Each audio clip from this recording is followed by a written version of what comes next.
At our school, we were given a task to research about something we were interested in, and so I decided to do Gorilla Tag.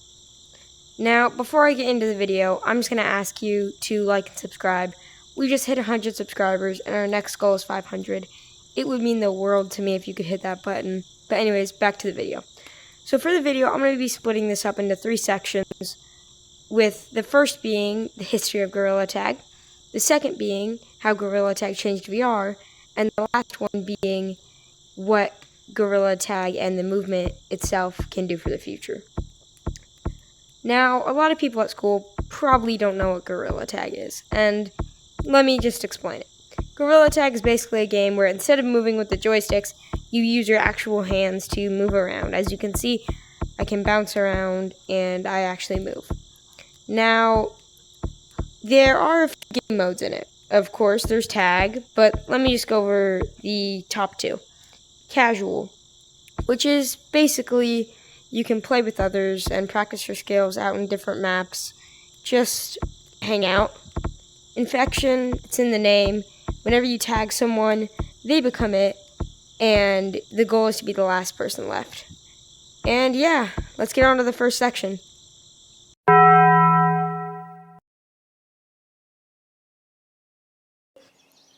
"2020 was when Gorilla Tag was first created. The game had no textures at all, except for the graphs, and the game wasn't even called Gorilla Tag. As you can see up on the screen, there is literally nothing in the game except for a few blocks, and you're basically a robot. Fast forward about a year, and the game had its first map, Forest.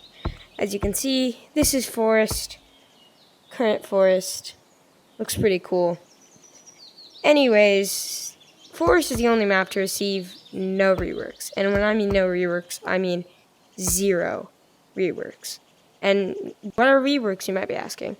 They're when the map gets completely changed, making it look completely different.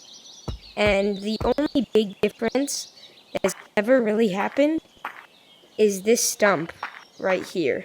This is the stump. See the big thing? This giant tree. Used to not have this long ramp and had little branches, as you can see from the picture up in the corner. Anyways, just about Gorilla Tag was getting a little bit more popular. The game was finally getting more players active, and Julian El Shakia, aka J-Man Curly, started filming and was one of the first content creators on. Not the first, but one of the first. And we'll talk about him later. But anyways, fast forward about another year, and we had 4 maps: Forest, Caves, Canyons, and City. Now, City was probably the most important out of all of them, mainly because it was how Gorilla Tag was going to earn its money.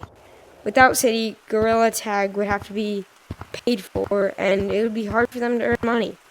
As you can see, this is a vending machine, and with this, you can buy in-game currency called Shiny Rocks, which can be used to buy this hat and other stuff. Now, I can click Begin, Purchase, and then I can purchase this amount of Shiny Rocks. However much, $30, $10, $5, it varies on how much you want. Now, Gorilla Tag also had another feature that they had just implemented, basically where you can get Shiny Rocks. As you can see, I'm out of Shiny Rocks. I'm pretty broke, but every day, if you got online, you could get Shiny Rocks. 100 Shiny Rocks. And you can see I have 21 minutes until I get mine. But that was just the beginning. About 1 year later, 2023, Gorilla Tag was dying. The game had barely anyone active. And Lemming, the creator, needed to do something about that. So, he hosted an event.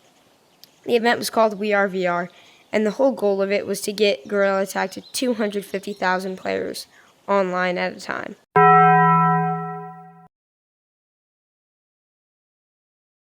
They were earning over $26 million, and they surpassed Beat Saber, which is a game owned by Meta, that Meta created themselves. Gorilla Tag surpassed even that. Now, what does this mean for VR? How does this change VR? Sure, a game does really good, but how does that change anything? Well, after the game became really popular, it started its own category of VR that used this motion. Now, there are tons of games that you can find that use this motion, where you just bounce around and play with your friends. And some games evolve from that. Some games, even Meta, started to use this motion. And it became well known and changed and made a whole category of VR.